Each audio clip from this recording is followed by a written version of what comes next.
اعوذ باللہ من الشیطان الرجیم بسم اللہ الرحمن الرحیم الحمدللہ رب العالمین الصلاۃ والسلام علی اشرف الانبیاء والمرسلین خاتم النبیین جد الحسن والحسین مولانا و مولا الثقلین ابی القاسم محمد۔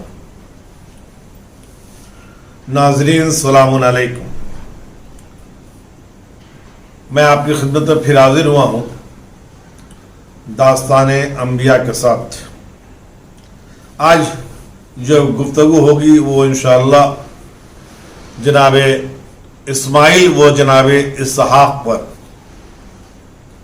جناب اسماعیل، آپ کا نام قرآن میں 12 مرتبہ آیا ہے اور آپ کا تذکرہ 6 سوروں میں خداوند تعالیٰ نے کیا ہے۔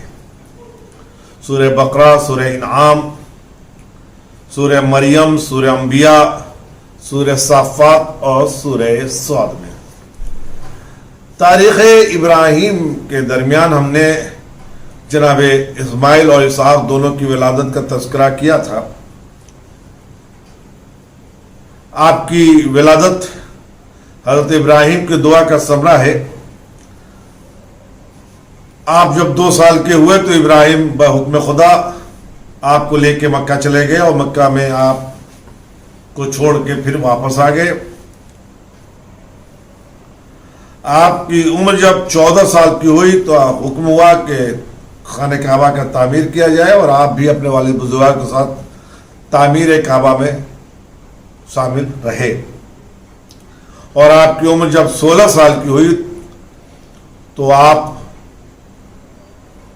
بے حکم پروردگار حضرت ابراہیم آپ کو لے کر ذبح کرنے کے لیے چلے اور واقع ذبح نمودار ہوا اور خدا نے آپ کی جگہ پر دمبے کو بھیج دیا اور آپ کو بچا لیا اور آواز دی کہ اس کو فدیہ عظیم میں ہم نے بدل دیا۔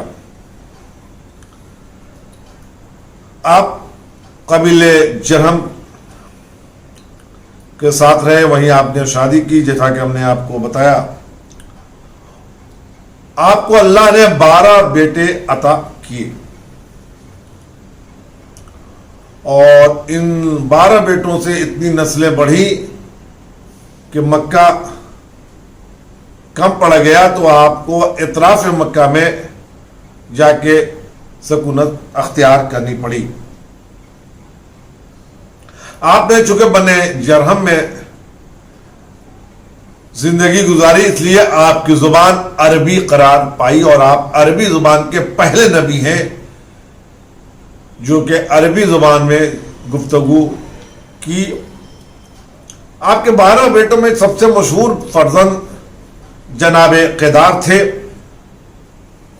اور آپ کی نسل سب سے زیادہ ان سے ہی پھیلی اور قیدار ہی جو ہے وہ جد اعلیٰ ہے پیغمبر اسلام حضرت محمد مصطفیٰ صلی اللہ علیہ وآلہ وسلم کے۔ آپ کو حضرت ابراہیم نے مکے میں اپنا جانشین بنایا تھا اور خدا نے بعد ابراہیم آپ کو مبعوث بے رسالت کیا۔ یوں ایک روایت تو یہ ہے کہ آپ حضرت ابراہیم کی زندگی میں ہی فوت کر گئے تھے، لیکن عموماً مورخوں نے لکھا ہے کہ وقت وفات ابراہیم آپ باحیات تھے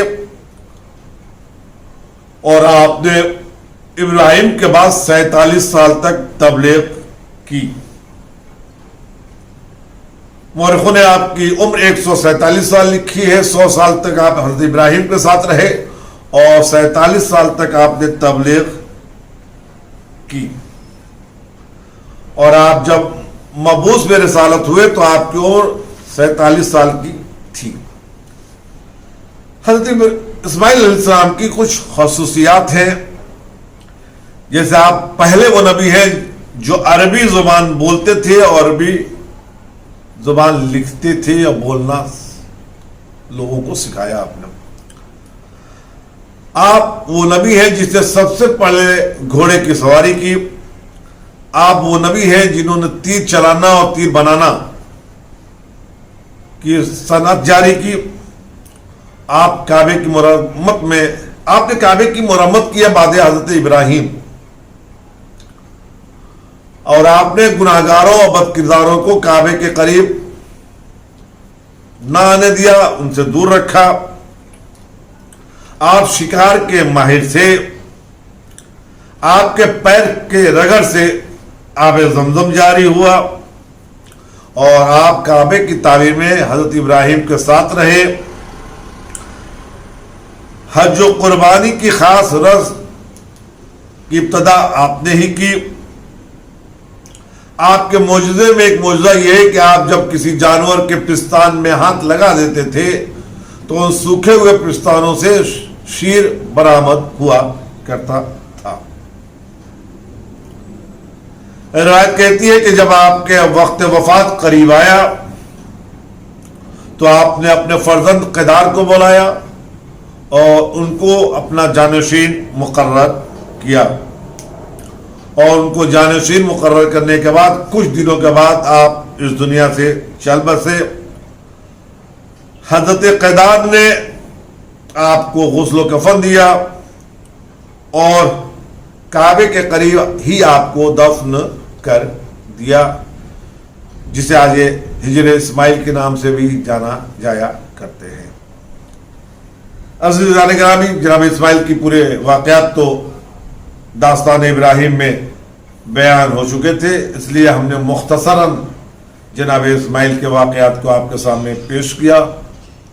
کیسے ذبح ہوئے، کیسے چلے، کب ولادت ہوئی، یہ ساری باتیں ہم نے واقعات حضرت ابراہیم میں آپ کے سامنے پیش کیا تھا۔ جناب ابراہیم کے ایک مدت گزر جانے کے بعد جو فرزند ہوئے جن کا نام اسحاق تھا، ان کا نام قرآن مجید میں 17 مرتبہ آیا ہے، یعنی جناب اسحاق کا نام قرآن مجید میں 17 مرتبہ آیا ہے، اور آپ کا ذکر قرآن میں 8 سوروں میں ہوا ہے۔ سورہ بقرہ، سورہ انعام، سورہ یوسف، سورہ ہجر، سورہ انبیاء، سورہ صافات، سورہ صاد اور سورہ زاریات۔ آپ حضرت ابراہیم اور حضرت سارہ کی اولاد ہیں۔ آپ کی ولادت حضرت اسماعیل کے بعد ہوئی۔ آپ کی ولادت اس وقت ہوئی جب حضرت ابراہیم کی عمر 100 سال کی ہو چکی تھی اور بی بی سارہ 90 سال کی ہو چکی تھی۔ آپ کی ولادت کی خبر سن کر دونوں کو بہت تعجب ہوا، اور جبریل سے کہا کیا ہم اس عمر میں بھی صاحب اولاد ہو سکتے ہیں؟ کہا کہ کیا آپ کو خدا کے کام پر کوئی شک ہے؟ کیا نہیں، شک تو نہیں ہے، لیکن ہماری عمر جو ہے اب اس لائق نہیں رہی۔ جناب جبریل نے کہا اللہ نے آپ کو بشارت دی ہے آپ کے ایک فرزند کے لیے۔ جب آپ بڑے ہوئے تو آپ کی شادی جناب ابراہیم نے آزر کی پوتی رفقہ سے کر دی۔ حضرت ابراہیم نے آپ کو شام میں اپنا جانشین بنایا۔ آپ مبعوث میں رسالت ہوئے اور آپ کی 2 اولاد ہوئی، حضرت یعقوب و عیس۔ یہ دونوں جوڑواں پیدا ہوئے تھے۔ عیش کی شادی اسماعیل کی دختر سے ہوئی اور ان سے ایک فرزند ہوا جس کا نام روم رکھا گیا۔ انشاءاللہ جب جناب یعقوب کی تاریخ بیان کروں گا تو گفتگو ہوگی۔ اور یعقوب کی اولاد بنی اسرائیل کہلائی۔ رومی جتنے ہیں وہ عیش کی اولاد میں ہیں۔ جناب اسحاق کی کوئی تاریخ میں واقعہ نہیں ملتا، صرف یہ کہ وہ جناب ابراہیم کے دوسرے فرزند ہیں۔ آپ نے 180 سال یا 185 سال کی عمر میں وفات پائی، اور آپ کی قبر ابراہیم کے قریب ہی ہے۔ عزیزان گرامی، آج ولادت کا دن گزرا ہے۔ آج پیغمبر کے گھر خوشیاں ہیں۔ بطول کے باغ میں پہلا ثمر